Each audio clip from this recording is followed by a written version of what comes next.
Trenton 365 with Jacques Howard.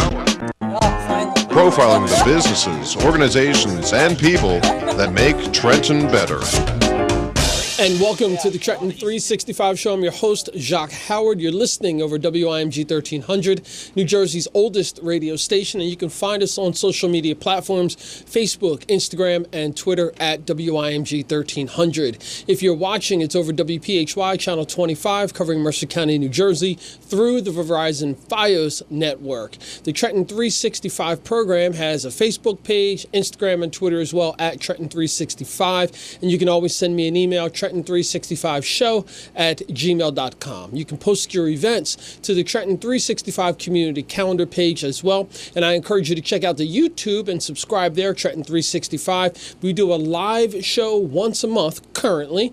And during that time, we have some commercials and some other interesting things that we bring onto that program. But without any further ado, I want to introduce you to Neisha Kelly, who is one of the newer interns here to the Trenton 365 program. Neisha, welcome. Thank you for having me. Absolutely. So Neisha and I met probably about 4 or 5, maybe even longer than that, years ago. We had sat down. We did a cipher. For those who don't know, it's a small gathering of people. We did a cipher over at Trenton Social, and we were talking about a few different things. But she's an author. She has a digital magazine that she produces, Koi Magazine. We're going to be talking about that. And then we're going to be talking a bit about how she's going to interconnect all those things and her passion for the nonprofit organization Dress for Success, and how it's going to all kind of get wrapped together, and we'll get some more exposure for that industry, for those organizations, as well as her own magazine, and support her in her efforts as an author. So without any further ado, Neisha, welcome to the camera, lady. Hi, thank you. How y'all doing? Go ahead. So let's share a bit about your background with the listening and viewing audience. Okay, so I've been writing forever, it seems like, and I really enjoy writing it. And for a while, when I first started, I thought I had to rhyme everything. Like, everything had to rhyme. And then someone told me, it doesn't have to rhyme, just it has to make sense. And when I let go of the rhyming, I liberated myself because I was able to write about any topic freely without feeling confined. And I enjoyed that. Writing, for me, makes things real. Whether it's something traumatic or something great that happened, it makes it real once it hit the paper. So I've been writing, like I said, since I was a young girl, and I was writing for a newspaper here in the Trenton area, actually, Trenton News. I don't know if you guys heard of that, but I would do articles for them. I would do a blog. I got introduced to being a reporter, which was pretty cool. And unfortunately, that it closed down, and that's fine. It was bittersweet, but I loved it because I got to write. And that's why I love doing this internship, because I just want to learn and grow as a writer, as a person, period. And I want to get more into community activities and do more for my community. I mean, I know my way of giving back now is by speaking on subjects like mental illness and, mom and daughter issues, that kind of thing. And I really like doing that. And especially since I have a teen daughter, I want to be I always say the woman I want her to be, I have to be. Mm-hmm. And you've been saying that since I met you, and I met her. Mm-hmm. And how old is she now? 17. She's 17 years old. Now, how about that? I mean, so listening to your opening statement, and then what we were talking about prior to coming on, I mean, you've got this internal drive to get better. Yes. Where did that come from? I think it's because when I was younger, academically, I was unstoppable. But I didn't get a lot of accolades for what I was doing. Like, it was just like, okay, you're supposed to do that. My parents would be like, okay, you should be getting A's and B's. What you mean you should get a reward? So I try to give back in that sense, like, especially with my daughter. I try to focus on her accomplishments, and we talk about the different failures that may have happened, but I'm quick to encourage and slow to criticize. Mm-hmm. That sounds like a scripture reference. I believe that's in Ephesians. Quick to listen, slow to speak, and slow to wrath. Yes. Because I think sometimes we judge people and we don't try to relate to where they're coming from. We just judge. We just want to judge them and be like, oh, look at them, they're so bad. Like, I remember when I first had my daughter, and I was 21 when I had her. that didn't make it any easier not being a teenager, because I was fresh out of water. I didn't know anything about raising a kid. But some people would say, oh, you did it the wrong way. You should have got married. You should have, all these shouldas. And they were shoulding all over me. So I was like, you know what? I can't allow that. You know, this is a choice I made, and I had to make it right somehow. You know, and as long as I do right by her, the rest is a no-brainer. You know, and I don't know your parents, but I reflect back on the different things that I was taught and exposed to as a young person, and how that has affected and I think stunted some of my growth. I remember having a conversation with one of my uncles when I just got accepted to college. And I was stoked. Like, I'm going to college. Like, I'm fired up. I'm moving to Philadelphia. This is great. I'm excited. Yeah. He pulled me to the side and said to me, now don't mess this up, because college costs a lot of money. Yeah. And it didn't dawn on me until later what that did to me, because I was so focused on not messing up that I didn't really enjoy the opportunity and the privilege that I had, because I was so worried about not messing up. Yes. And I think a lot of times when we talk, especially to young adults, I think we have a tendency to reflect or inflect these different ideas on them. Yeah. And it also, we have no idea what kind of damage that's causing. So I'm glad to hear that you're taking a different approach to parenting, because I think that is the progression that we need as human beings. We need to extract from everything that we see in our lives, filter it down, clean it up, work on presenting that to the next generation, whether that's someone we're related to or that's just someone in the community. Because all in all, if we're a better society and we're constantly evolving, getting better, we're all going to benefit from that. Yes. And I just feel as though, in particular, the Black community here in New Jersey, where I'm from, and from here, is much more, shoulding. Yeah. Like you said, there's a lot of shooters around. I don't really dig shooters too much. And I often try to catch myself, even if I say should, like, well, let me think of another word. Yeah. All right, well, I'm glad to hear that you are actually progressing and that you're thinking about doing some different things. Let's talk a little bit about this magazine that you launched. Okay, so I launched Koi magazine in July 2013, and it was an effort to have women's personal development. Now, prior to Koi magazine, I had another blog, Lover's Quarrel, which was a relationship piece. And it wasn't that I didn't want to write anymore about relationships, but I wanted to write something to empower women, because I think about my struggles I had growing up. I didn't think my mom loved me just because she didn't say I love you, but she showed me. And I learned that through writing my book, that your mom did love you. She made sure you had everything you needed. But as a kid, when no kisses, no hugs, you think no love. Yeah. So I wanted to give back. And like I said, I can't give back financially yet, but my giving back is by sharing my story and hoping that maybe I could either stop someone from going through what I went through, or make them, bridge the gap and get out of a bad situation. Well, I think that in itself is a fantastic thing, and it's well needed in our society. And the fact that you're willing to do it and share your own personal experiences, I think that's a level up. Yeah. And so be encouraged, and I look forward to seeing how that progresses during your time as an internship, and also as our friendship continues to develop and progress as well. So I'm looking forward to it, and whatever I can do to assist you, and any of my resources, we're there on that. Yes. So before we come up on the first break, I want you to talk about your relationship with Dress for Success. Oh, you know what? I always tell this funny story how I learned about Dress for Success. I used to love the E! Channel. And one time they had an episode with Kamora Lee. I forget the name of her show at that time, but they had an episode with Kamora Lee that was dealing with women who were trying to get back in the workforce. And she did a whole makeover thing. She dressed them. She got them career ready. And I was like, that's a cool organization, Dress for Success. I wonder if we have one in our area. But I didn't really delve into it to really, see if we had one. I just kind of thought, well, who knows? A couple of years later, I was going on an interview, and I needed interview clothes. So I went to the One Stop Career Shop, and they told me about Dress for Success.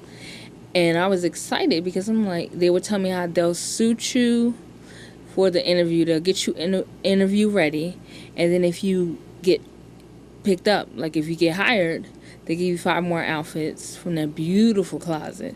And I was like, wow, this is so cool. So then I started attending these professional women's group. I call it Power Women's Group because it always inspires me when I leave. It's like the second Wednesday every month at their location at 3131 Princeton Pike. And we learn so many different things, financial literacy, because they're big on that. That's their big thing, is about having women be financially independent. Mm-hmm. And I like that because I was going through a hard time on the job, and my morale was gone, and I was like ready to give up. And I started going to Dress for Success and like immersing myself into what Dress for Success meant, and I would get involved. They would ask me to do stuff, and I'd be like, yeah, okay, I could do that, or I can do that. And this year they surprised me because they asked me to go to Miami to be a success ambassador. And that definitely was a life-changing experience. The first thing was I had never gotten on a plane before that. Mm-hmm. So now I'm flying by myself because I always said I would go with family. No, I had to go by myself. And I think that's the best thing that could have happened. They pair you with a roommate from another city, so you guys have never met, and you guys are going to be roommates. And we would go to different workshops. Like, it was all day, like from like 7 in the morning to like 10 at night, workshops nonstop. They kept us busy. And it was a really good trip because I got to meet other women from all walks of life. And the one thing I love the most is I met the editor-in-chief of O magazine and had no idea that that's who she was. The way they did it was the panelists would have tags on them that say hello like ours, so we couldn't tell who was going to be speaking. So I'm talking to her about my book, about my magazine, just talking like whatever. And the next day she's up on the panel talking, and I'm like, she said she's from O magazine. I almost passed out. I was like, oh my God. And to think I almost didn't come on this trip. And she took my business card and she said to me, she's like, I want to see that book. And that really made me feel really good. Like, wow, I was just talking to her. Like, I had no idea who she was. None. Mm-hmm. I just thought she was a ambassador like me. But she wasn't. She's the editor-in-chief of O magazine. That was a big deal for me. And like I said, the experience was life-changing because it taught me that there are things bigger than me out there, that they trusted me to do this. And to come back and discuss financial literacy was a big deal because for a while I used to struggle with that, and I wasn't comfortable at first because I'm the kind of person when I talk about things, even in my blog, I try to relate to you, make it relatable, not preachy and not in your face like you have to do this, you have to do that. No, this is what I did. I think you should make a different path because a wise man once said, you learn from the mistakes of others. Mm-hmm. And a lot of people don't know that. They just make their own mistakes and they don't always bounce back the way you did or someone else did. So if you learn from somebody's mistake, it can save you a lot of trouble. That's fantastic. Yeah. That's actually a great segue until the first break. I'm speaking with Neisha Kelly. Neisha, before we go to break, why don't you share your contact information, your public contact information, and how people can check out your blogs and your magazine? Okay, so Koi Magazine is on Facebook. Koi Magazine is on Instagram and Twitter under the handle Koi Magazine. I have a page on Facebook. Again, it's Koi Magazine. And my website is actually www.koimagazine.wordpress.com. So check it out. Awesome. I've got Neisha Kelly, who is one of my newest interns in the studio with me in the first segment of the program. The Isles organization will be here shortly, and I'll be talking about urban agriculture and some of the gardening programs that are happening here in the region and how you can get involved with that. Also want to encourage folks to give a shout out to Quattro H2O, having some Quattro H2O water infused, designer water infused with caffeine. Information to be available on the social media sites for Trenton 365. You're listening and watching the Trenton 365 show over WIMG 1300, and we'll be back after a short break.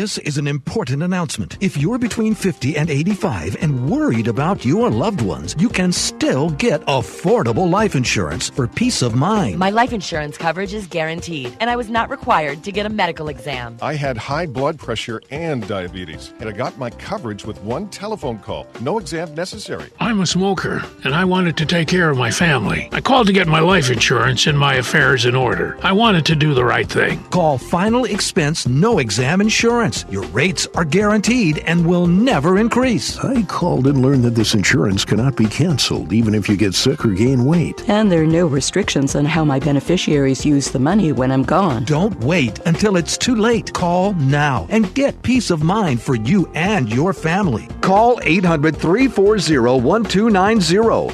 800-340-1290. 800-340-1290. 800-340-1290.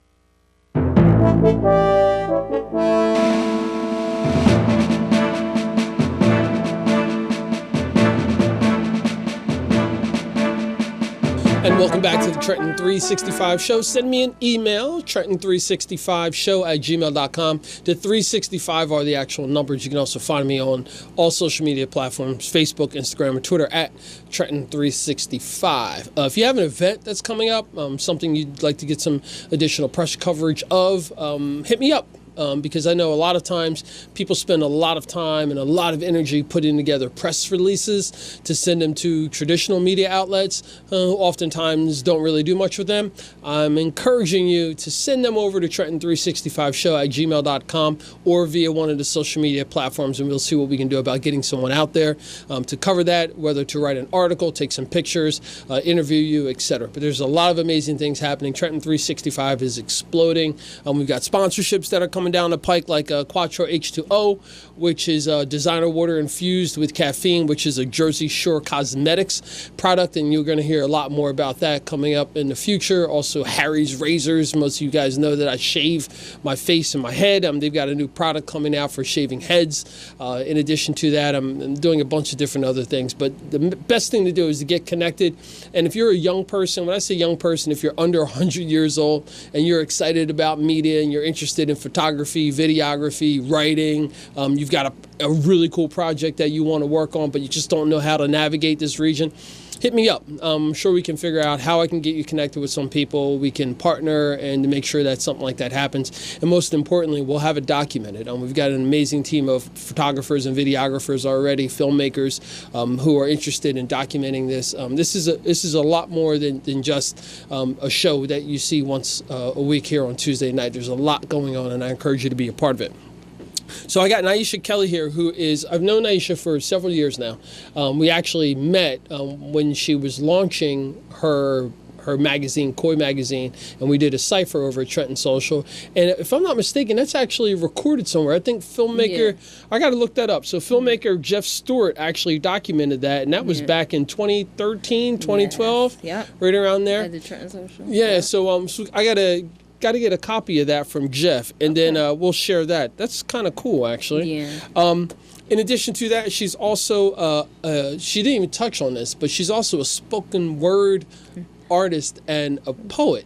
And the way you're acting, it seems like you might be a little shy about me saying that. No, you know what it is? Like, I've gone through so much doing poetry. I remember, this what helps keep it green for me. I remember in Trenton High doing this poem, Don't Take My Kindness for a Weakness. I wrote it eons ago. And the way the crowd responded to it really shocked me. So you would think I would be okay. If I can handle Trenton High crowd, I can handle anybody's crowd, right? And I was doing poetry in the area when I came back from college a little while after I had my daughter. I was doing spoken word, and I got discouraged because, unfortunately, the host, I'm not going to say where the event was, the host was negatively critiquing my poetry on an open mic in front of everybody. And that made me get discouraged and stop.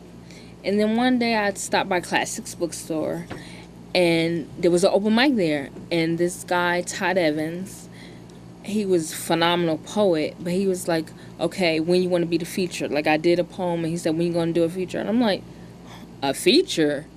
You want me to do a feature? And the rest is history after that, because keep exposing myself, going to these different open mics, built up my confidence.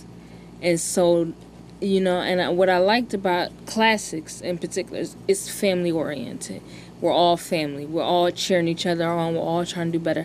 There are no big eyes and little U's. It's no egos. And I needed that, because where I was going before, it was a lot of egos. And I was questioning my poetry, whether it was deep enough, whether it was connecting with people, because I didn't think I had what it took. Until one day I said to myself, if you can handle Trenton High's crowd, you can handle any crowd. They rough. Mm-hmm. They either like you or they don't.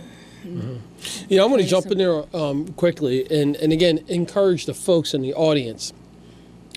Watch the words that you say to people in general, because you never know their situation and where they are. Mm-hmm. And you can edify them and big them up, or you could maybe chop them down. And I think everyone has had that feeling in their life where they felt really good about something, mm-hmm. and someone said or did something mm-hmm. that took that away from them. So folks in the listening and viewing audience, if you don't have any encouragement to say and you can't critique properly, or you can't show that kind of etiquette when critiquing, don't say anything. I mean, because you may fuel some people, but you're probably going to do a lot more damage to their psyche, and also prevent them from reaching a goal. I've been living by this ideology of if more people are happy mm-hmm. and enjoying their lives, we're going to have less problems yes. in culture. Yes. And I had a guest on a few months back, Princess Jenkins, who's an artist, okay. a visual artist, and she's also an educator, and she spoke about people being forced like round pegs and square holes and vice versa. Mm-hmm. And we talked about how detrimental that is to our society, because if people aren't really being fulfilled in their occupation, mm-hmm. what are the other effects of that? Like, I mean, how do they treat their friends, their family? Are they the people that, have road rage? Are they the people that, are cussing people out at the grocery store and those types of things? Mm-hmm. So I think it behooves us to really think about what we're doing and what we're saying. That old adage, I guess, from our parents and many years ago, mm-hmm. If you don't have anything nice to say, don't say anything at all. And a lot of people don't realize that, like, I even had to learn about good judgment. When you see a person and they present themselves to you, I would meet a new person. Let's say it's a woman and she's attractive. I'm like, oh, she's so pretty. She probably has the nicest life. But I'm judging her without realizing I'm projecting onto her, and it's not fair to her, because she might not feel that way. Mm-hmm. So you got to be careful, in one, about not judging other people, like you said. And two, you have to watch how you talk to yourself. Yes. Because I remember someone saying, her friend was like saying bad stuff about herself, and she said, "Why are you talking to my friend like that?" And I was like, "Whoa!" And that's when I learned you have to watch what you say to yourself, because you never know how that's going to impact you or someone else. Like with my daughter, I'm careful to not negatively critique myself in front of her, and I try not to do it even when she's not around. And it's hard, because I can recall one time I said I was fat. And my daughter had to be about 2 or 3, and she was like, "Mommy, I'm fat." I'm like, "Where?" She said, "That's what you said." And I was like, oh, my God. Because all I could think of is my mom used to say, not saying that to judge parents, do as I say, not as I do. And I was a hypocrite at that moment. And I was like, whoa, no. You can't have her talking to herself like that. So you got to watch what you say, even to yourself. Because you could kill opportunities like that, like thinking I'm not worthy, I doubted myself. You can't stay in a place like that. Mm-hmm. You can get there sometimes, but don't stay there. And that's the hardest thing for people to do. I know for me, I have to pull myself out of it, and that's touching on, like, I like to touch on topics like mental illness, for instance, that's very dear to my heart. And because I know people who struggle, and I've struggled myself, and I try to, like I was saying earlier with the blog, the magazine, I try to empower women past their pain, past their trauma, and to understand their purpose. That was my whole goal for Koi magazine. I just want to, and Koi stands for cultivation of you. And I know what it's like to not love yourself. I know what it's like to doubt yourself constantly. Not saying that I don't still doubt myself sometimes, but I had to come out of that. Because I remember I had an opportunity to speak at that park on the boulevard, Martin Luther King Boulevard. I'll never forget this. I went and got my hair done, got a new dress, new shoes, all done up. And I couldn't get on the stage and tell them that people used to call me ugly. I couldn't do it. Like, I broke down before I got on stage. I said, I can't do this. And I left. And I felt so bad about that because I let what someone else said about me in the past affect my present. And you're not supposed to give anybody else your power. Mm-hmm. But I gave my power that day. And I said, that will never happen again. Well, I want to encourage you because, I mean, just today, I mean, there's so many things that you've said that I want to encourage you because it's obvious that you're recognizing and making changes and adjustments. Because I think there's plenty of people who never recognize areas of growth within themselves or in others. And then to take that step is a big deal. And you also, a shout out to my friend Dan Regan, who's a comedian. He talks about how he has struggles with getting on stage as a performer, as a comedian. And he was saying that the people that he talks to, they tell him that you're doing something that less than 1% of the population can do. Yeah. You're getting up by yourself on stage in front of people and you're exposing yourself. And you're doing that as well. So kudos to you for that. Yeah, but you know what? It took, like I said, it took a lot of hard work for that. And I remember Todd one day, he said, you need a name. I was like, huh? I need a name? And he was like, Braveheart. He said, because of the cover, the material you cover. He was like, a lot of people can't write about what you write about. I write about mental illness. I have this poem, Black Women Scare Me. And when I get into a room full of women, they be looking like, what you mean black women scare you? And then when I go into the poem, I've seen people break down in tears listening to me speak about my struggle with my relationship with my mom growing up. And that touches me. Like, I'm not just transparent to be trying to be deep. I'm transparent because, like I said before, writing makes everything real for me. And that's my release. Once it's gone, the poem is done over with, I said it, I've released. And I feel much better about that. That's fantastic. I'm speaking with Neisha Kelly. You can find her on all social media platforms. Coy Magazine, COY Magazine, and that's Facebook, Instagram, and Twitter as well. Yes. Facebook, Instagram, and Twitter, and plus all the links will be up on the Trenton 365 pages as well. We've got a couple minutes left before the end of this segment, and before I introduce Isles to come back in. Prior, we were talking about your internship and some different things that we're going to be working on. One of them is that we're going to set a hard date for your book, and that's going to be sooner than later. Okay. So in 2019, people will see your book. Help me out. Yes, they will. All right, so 2019, we got your book. You're going to be a guest on the Library Boxes of Trenton podcast, which is going to happen the third Saturday in June. You're going to be there. You'll be talking about your book and about your writings, etc. And then you're going to reach out to Dress for Success and find out as you pass that ambassador torch, so to speak, to the next person. We're going to be sharing a bit more about that as well. Okay. All right. And we're going to have you on the other side, and you're going to be doing some interviews before you know it as well. Oh, cool. Great. Any final words you want people to know about Neisha Kelly? Never let a dream be deferred. It came from a Langston Hughes poem, Dream Deferred. I love that poem. And it's a short one, but it's a good one. And if I remember correctly, Langston Hughes is one of your favorites. Yes. Great. You've been listening and watching the Trenton 365 show. Stay tuned for the second portion of the program. I'm Jacques Howard, and you're listening and watching over WIMG 1300 and WPHY, Channel 25 in Mercer County, New Jersey.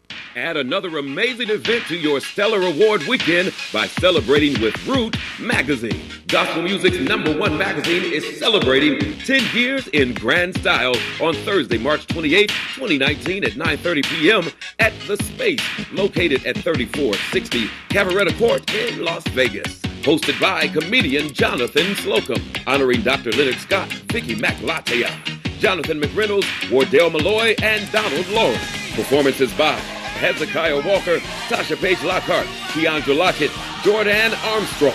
Keith Wonderboy Johnson, Gospel's newest band, Sincere, and Warren Campbell and the My Block All-Stars. And just added, J.J. Hairston and Mary Mary. Tickets start at $25, and for more info, visit RootMagazineOnline.com. Sponsored by RCA Inspiration, Ty Scott Records, My Block, and D3 Entertainment Group. Fact: we all love video doorbells. Voice assistants have changed our lives. We can control our home with a touch. Indoor and outdoor cameras help us keep watch. We want to guard our digital lives and take security with us on the go. With ADT, you can have all of these things, combined with 24/7 monitoring from the most trusted name in home security. ADT, real protection. Visit ADT.com to learn more. License information available at ADT.com.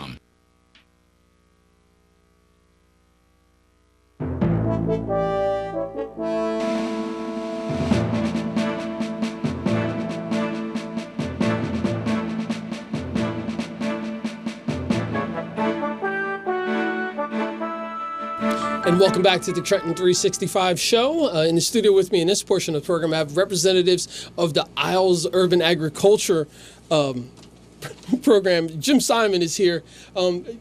Jim is very thorough.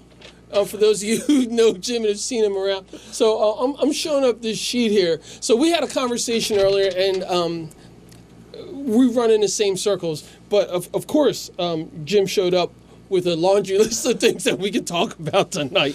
But I love that. So for those of you who are unfamiliar with the R.E.A.C.H organization, Marty Johnson, the founder, is one of my friends, one of my mentors. He really got me started in this whole idea of community organizing after leaving corporate America. He said, hey, look, we were out for lunch or whatever, and he was like, we were talking, and he said, hey, look, I think you ought to check this training out for Building One America. And literally, that is one of those moments where when I took the training, everything just kind of fell into place. I was doing stuff here at WIMG. I started a civic association. All these different things just started to happen. And besides that, the organization does some awesome stuff. Mainly fostering self-reliancy, but most importantly, dealing with some simple things like that we need, like clean water and food. So I've got a passion for the R.E.A.C.H organization. And then when Jim, while I was serving on the board of the organization, Jim came and joined the organization working, and then him and I developed a friendship, and then it's progressed from there. So first of all, I want you guys to both introduce yourself, and then Jim, I want you to talk a little bit about what brought you to the R.E.A.C.H organization. Actually, sure. Both of you. So I'm Jim Simon. I'm the Deputy Director of Community Planning at R.E.A.C.H. So I've been at R.E.A.C.H for a little over 10 years. What first brought me to R.E.A.C.H was I knew about the organization through service learning projects for a high school. So we would bring students to Trenton to volunteer at the soup kitchen, do environmental work, and saw that the organization was doing great work. And when an opportunity for seasonal part-time garden support opened up, I jumped on it and eventually made the transition. Awesome. Justin Allen. I'm the, I almost said my previous title. Urban Agriculture Coordinator. So I've been with R.E.A.C.H a little over 2 years. Prior to that, I was in Newark doing similar urban agriculture work for about 5 years for Greater Newark Conservancy, and been gardening since I've been a little kid up in North Jersey. I love it. It's a passion of mine. And I was looking for a change when I was in Newark, and I do miss a lot about it there. There's a lot of connections I made and a lot of cool things going on. And I saw an opportunity here at R.E.A.C.H for similar work, which it's not always easy to find urban agriculture positions. And I knew Jim. He was a colleague of mine and a friend through networking. And I actually called Jim up when I saw the position and kind of interviewed him to make sure what I was getting into was something that I would be a good move and a good decision. So ultimately, the interview went well, and now I work with Jim. And now the Trenton region, or the central New Jersey region, has another passionate person about urban agriculture, which is fantastic. So for those, let's start with a basic understanding. Can you guys, in your own words, just describe the importance of food, number one, in an urban environment, like touch on food deserts or whatever, and then what urban agriculture is? Sure. So the importance of food, everybody eats. One huge benefit of farming in a city is bringing food closer to the people. So in cities like Trenton and other post-industrial cities, food access it's a little bit messy. There's not always full-service supermarkets to serve people. Access is an issue. People physically may not be able to get to food, but then there's also the issue of choice too. If there is food available locally, it may not be the best option. So it takes some work. It's a challenge to make those healthy choices. So urban agriculture it's a way of beautifying community at the same time, especially when there's vacant, underutilized land. It's a way to bring people together. And it's a way to produce food. Justin, want to add to that? Jim said a lot there. Yeah, I think growing food is a powerful thing to do. It's revolutionary, some might say, to be able to take that into your own hands to grow your own food and not rely on the systems that provide food for us. You can know exactly what's going into it. It tastes amazing. You get strawberries and peaches. Something just lit up in my mind when you said that, like the social justice component of it. So if you're growing your own food and you're becoming more self-reliant and more sustainable, you have a bit more control then, because we all have gone to supermarkets and farm markets and had an apple and then went somewhere else and had another apple and said, wait a minute, these are totally different pieces of fruit.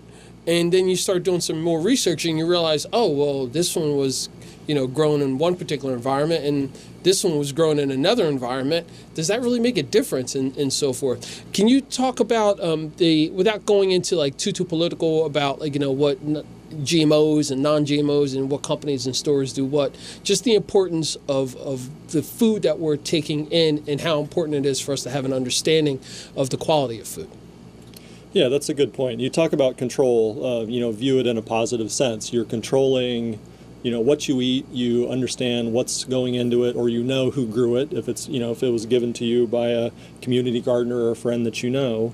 Another great way, it's about controlling and, letting citizens know that they have the power to shape the public sphere. So you can take a vacant lot, get together with your friends and neighbors, and turn it into something beautiful. So you can't always build a building by yourself. You can't necessarily change laws by yourself. But it's a great way to show pretty quick transformative change in the course of just one season. So it's relatively easy to build a garden. It's these skills aren't out of reach. When we teach gardening, we try to keep it very, very down to earth and ensure that people are successful. So, And when you say teach people about gardening, can you both share a bit about the programs that I.L.S. offers for community gardens, and also include how many gardens you have and what's your relationship with the faith community as well as schools as well?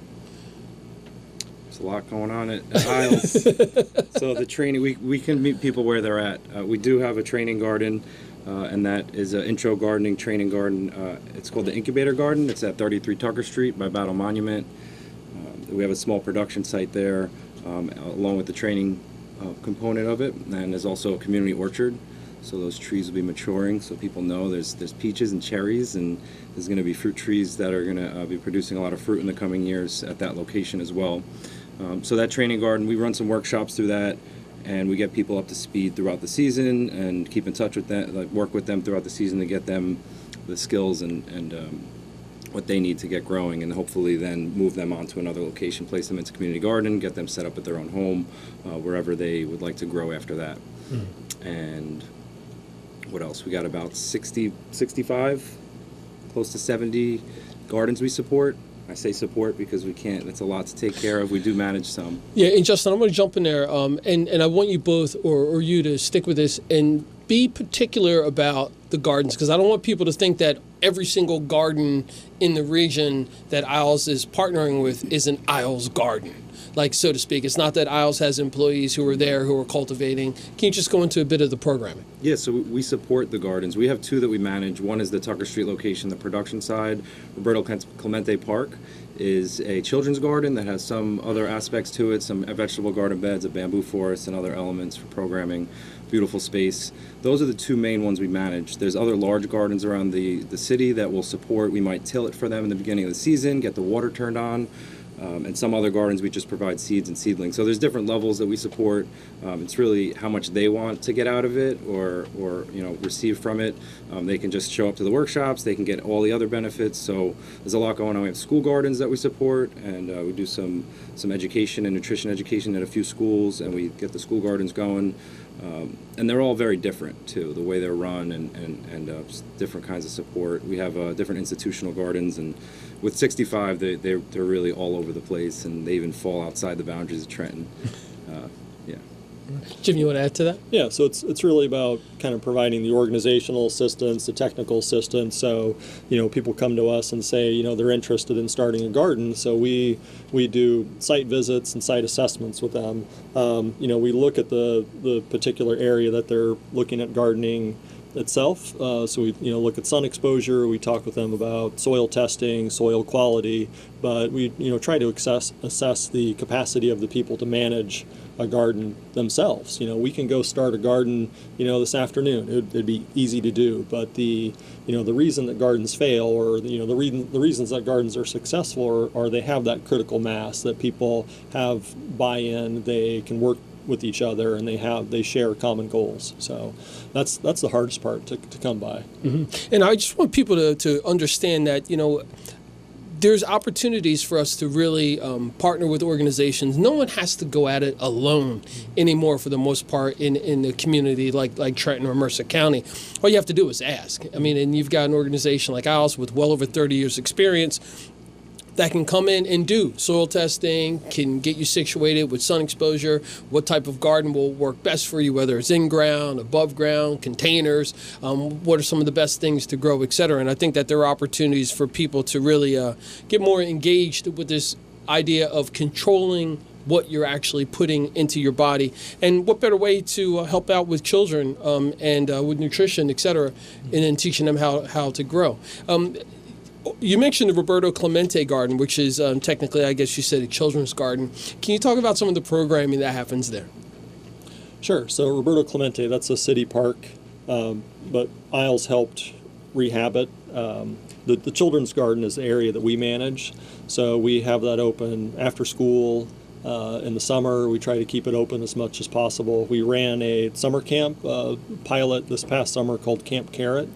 So for 3 weeks, we had kids outdoors for the full day doing gardening, environmental education activities. They would pick produce from the different gardens that we visited, make lunch. We'd do field trips to amazing resources in the county park system, and doing physical activity and mindfulness activities. So we would do yoga with the kids. Mm-hmm. So yeah, that was a good time, and we're planning on doing that again this summer, so would like to get the word out about that. Awesome. And Justin, you'd mentioned the plow event. I know annually there's a plow event that takes place over on Chestnut Street. Can you just tease that out a little bit? Sure, yeah. This year it's April 9th. We get Howell Living History Farm to come out with a few draft horses. I heard in the past they've even brought oxens out. This is a few blocks from the train station, the transit center. And it's pretty cool. We get some local school classes to come by, and they work with the staff from the farm and walk behind the plow with the horses. And we send them around stations. They learn about beekeeping and composting. It's a great event. Really looking forward to it. It's kind of, some people are a little thrown off when you see two very large horses in the center of the city. And last year, I believe, was the 30th year they consecutively have done this event. So wow. we're over 30 years this season. Wow. And folks, if you want to see Jim in his element, you ought to see him there with either the horses or the oxen. He's got his big what are those boots called that you wear? You don't wear waders, but you got these. You wear these high boots. No, I just wear work boots. Oh well, all right. Well, this one year you had these high boots on, and Jim was so in his environment, and he's just directing all this activity, and there's a school bus there, and then there's dignitaries. It's pretty awesome stuff. Yeah, it's an amazing event. So that is really the official start of the year.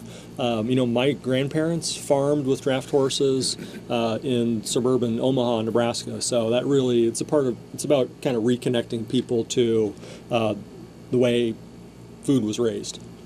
That's great. I've got Jim Simon and Justin here in the studio. We're talking about gardening, urban agriculture, and the Isles organization. We're going to get into some more meat and potatoes after a very short break. You're listening and watching the Trenton 365 show.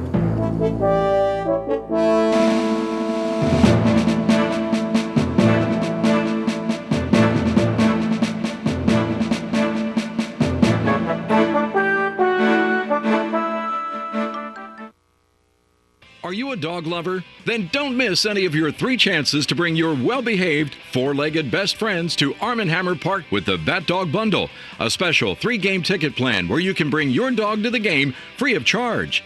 This season at the Trenton Thunder, 3rd-generation Bat Dog Rookie will be honored with a pair of giveaways, and you can get your hands on both of them and enjoy a night out at the dog-friendliest ballpark in all of baseball. Get to TrentonThunder.com to order your Bat Dog Bundle today. Fact: we all love video doorbells. Voice assistants have changed our lives. We can control our home with a touch. Indoor and outdoor cameras help us keep watch. We want to guard our digital lives and take security with us on the go. With ADT, you can have all of these things, combined with 24/7 monitoring from the most trusted name in home security. ADT, real protection. Visit ADT.com to learn more. License information available at ADT.com.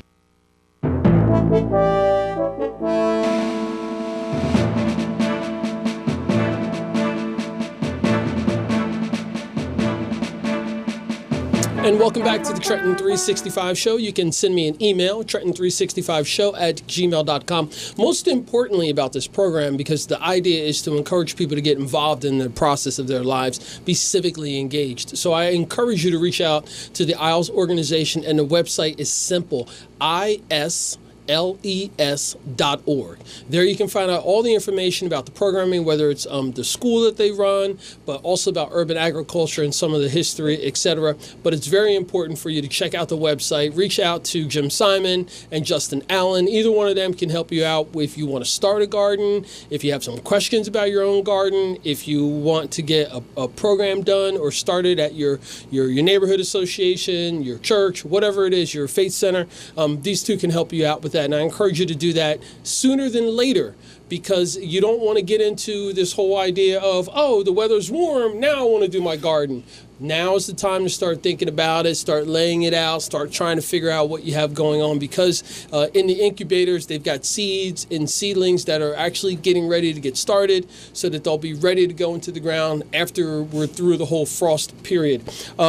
While we were on the break, one of the things that on Jim's list here that I definitely want to talk about is beekeeping. And I think most people don't understand the importance of all life that's involved in the food and things that we have. So can you share a bit about bees and the beekeeping program that Isles has? Sure. So pollinators, we really rely on them for our sources of food. They pollinate close to between 30 to 40%, maybe even more, of the food that we eat. So if we didn't have pollinators, honeybees and other native pollinators, we wouldn't have apples, we wouldn't have cantaloupes, we wouldn't have tomatoes. So it's really a critical piece of what we're eating.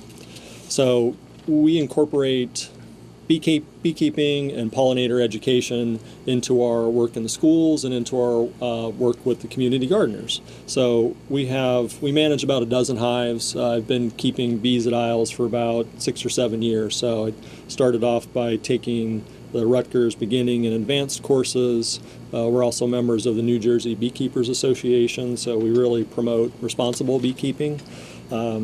And the honey that gets produced from the hives, we sell that at the Greenwood Avenue Farmers Market, which runs from June through October near the Trenton Transit Center. And off-season, we also sell it at a couple other cafes, Trenton Coffee House and Roaster and Cafe 128. So the pollinator education, especially for children, people get stung by something, they think it's a bee. Most often it's something else, like a yellow jacket or a wasp. So a lot of the education revolves around getting kids to understand bee behavior, watch them safely in action in the garden, and kind of understand those types of relationships. We have one beehive at the demonstration garden on Tucker Street that we've had thousands of people visit with, and the only people that get stung are the beekeepers. That would be the two of you? Yeah. So a lot of it's just kind of getting the public to understand how the value of bees, and not confusing them with other other species. Mm-hmm. Now, when you say about beekeeping, I was talking to someone who keeps bees as well, Mark Leckington, and he was saying that there's some communities and some municipalities are pushing back about allowing people to have bees on their own private property. Can you share about that? Yeah, the genesis of that, I think, was some bad beekeeping operations. So municipalities started to crack down on it, and then that prompted the Department of Ag to want to kind of apply some rules statewide. So there's a good reason to do that. So there's some uniformity, but the rules that were proposed would have really hindered urban beekeeping and were a little more restrictive than people wanted. So that's what's part of great about being part of an advocacy organization like the Beekeepers Association or the New Jersey Farm Bureau, or being in touch with your local legislators. You can invite them to your site. You can tell them about your experience or your education, and really get them to help advocate for responsible regulation. So due to that public pressure, even the Mercer County freeholders actually passed a resolution to kind of put the brakes or put the brakes on the legislation or revisit. So the Department of Ag has has those rules on hold. They change them substantially based on public input, but they're still trying to fine-tune that. The biggest thing is just making sure that you're looking at best beekeeping practices based on other states, university or extension resource, and beekeeping associations themselves. Great. Thank you very much for that. And folks, I encourage you to go to the website, isles.org, ISLES.org, and there you can connect with Jim and Justin and follow up with them if you have some more in particular questions, etc., and concerns. Justin, I want you to talk now. I'll give you a hypothetical. I've got a piece of land. I want to start growing some vegetables and potential fruit at my house. I listen to this program, so I call ISLES. What happens next? A lot of times we'll come out and assess the site for numerous things. Unfortunately, in legacy cities, most of the soil does have contamination in it. One of the big things we're looking for is lead. There's under 400 parts per million. I think they consider it safe, so you can consider gardening in ground. Above that, which a lot of times there's areas that are above that, maybe don't grow in that area or do raised beds. So again, we'll look at where the sun is coming from, seeing what's available around them they might be able to utilize. You don't always have to spend all this money on a raised bed. You can use some cinder blocks or bricks that are laying around. But getting soil in, I think, would be one of the most important things. If you're not sure about the soil you're working with, probably better off just bringing in fresh soil. Luckily, the Hamilton Municipal Complex, as well as Princeton Lawrence, has an ecoplex where they have compost that they create from municipal yard waste, which is incredible, really rich, very affordable, as opposed to buying it commercially. So that's a great source to start your garden, to bring that in. And yeah, just on the spot, usually just answer a lot of questions for gardeners, so a lot of it's off the top of the head. But yeah, seeing where they're at and what they're looking to get out of it. Some people want to go jump in and do a real lot. Sometimes that might be a little much, but just seeing where they're at and seeing how we can work with them and help them get started. And I'm sure there's some folks who are probably going to have some concerns if they grew up in an environment where, no, the only gardening we ever did was in the soil, whatever the soil was. We didn't test the soil. We just put the seeds or we put the plants in, and the tomatoes or whatever else that we grew was fine. What do you say to those folks?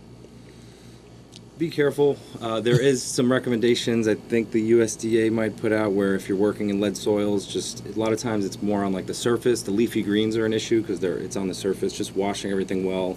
If you're working out in the garden when you come in your house, don't take your boots off, things like that. You don't want to be bringing that lead into a home, especially with children in it. So just be careful and really just try to wash your produce. I did minimal research on uptake, and a lot of times that's not a major issue, especially when it's up in the fruit like tomatoes and berries as opposed to like a root vegetable per se, or again leafy greens. So yeah, just do some research on the back end, and you should be all right if you're careful. Okay, yeah. And we've got a very diverse population here. Many countries that are represented, each bringing their own food cultures with them. I remember as a young person only having in my mind when I was gardening with my parents and grandparents, the basics, tomatoes, cucumbers, beans, maybe watermelon if you got lucky, or cantaloupe, those types of things. When folks have a diverse food source or a food network in our mind, are we able to grow a lot of those, like, I want to air quotes, like exotic things here in New Jersey? Most of the stuff you can. You might be limited with some tropical stuff, but even like Caribbean greens like callaloo, and you can really grow most stuff here. And if you have some indoor space, you can even get it started early to really get what you want. And we luckily acquire seed donations from large companies from last year's seeds, so we have a ton of seeds available for gardeners so they can really dig through and find some stuff they're looking for. For instance, jicama seeds just came in. I wasn't really expecting that. We got some bitter melon seeds, which you don't see all the time. Sometimes we'll go and get some callaloo if we're not, because you don't always see that in a seed donation, so we can offer that up. So we really have a diverse, we really want to meet the needs and what the gardeners want to grow. Now, we're not going to come in and say, you should grow carrots. If you don't want carrots, don't grow carrots. So just trying to make that available. And we also have a great connection with Jones Farm, has a horticulture program. It's a Department of Corrections farm, and their students grow our seedlings for us. So it's a great connection where we share seeds with them, they grow our seedlings, and then we can distribute those to the community, and they understand where those seedlings are going. So it's another awesome connection we have with in the region. Mm-hmm. Now, do you guys want to share your contact information, telephone numbers, etc., and then we're getting ready to finish up? Sure. I just want to plug a couple recruitment events coming up. Next Thursday, March 14th, we're having another recruitment and mini workshop at Trenton Coffee House and Roaster. And also on Thursday, March 21st at Tucker Street, we're having our community garden kickoff meeting. So either of those are great opportunities to come learn a little bit more about the services that we offer and find a way to get engaged. Awesome. So March 14th, we'll be at Trenton Coffee House and Roaster from 5 to 7 p.m. And then on March 21st from 5 to 7 p.m., you're going to be at 33 Tucker Street. 33 Tucker Street. I.L.S. Youth Institute. All right, good. Excellent. And the plow event is? That is April 9th. All right. And what time does that take place? All day long. All day long. So people can come out and put their boots on and maybe jump behind the horse? Pretty much 10 a.m. till 2 or 3 in the afternoon. The best time for, if adults want to get, jump behind the plow is after the 100 or so school kids are done, is typically later on in the afternoon. But if you want to come watch, just step up anytime. That's great. All right, so we've got about a minute left, right? So I do want you guys to also talk about the importance of, if you're going to do a garden, it's cool to wait when it's warm out, but the importance of kind of getting situated now, scheduling. Can you talk about that? Yeah, come to the workshop, really. I can't stress how valuable that is. It's a good way to meet other people in the garden network, acquire some of these basic skills. You get a little demo plot at Tucker Street, and then after a year of meeting people and, having us stuff your brains full of information, you're ready to fly. We kick you out, then you join an existing community garden or start your own garden. Fantastic. Justin, anything to add? Jim summed it up pretty well. But I know you asked for contact information, so I can be reached atjallen, Jallen, at ILS.org. My work phone number is 609-341-4729. And you can reach us also at Urban Ag at ILS.org. Urban Ag at ILS.org. And we do have space left in the incubator training garden. We'd love to work with you this season. I find it very enriching just to teach and spread the knowledge and empower people. So hopefully we get some more people signing up. Reach out to me and I'll get you all set up. We have a seed library at the Trenton Public Library. Our honey Jim was talking about is award-winning honey. We got second place this season. All right, we got to finish up here, guys, Right. but I will have you back, and I will see you on the 14th, the 21st, and the 9th of April. You've been listening and watching the Trenton 365 show. Isles has been my guest, isles.org. You've been listening and watching the Trenton 365 show. Have a great night, and we'll chat next week.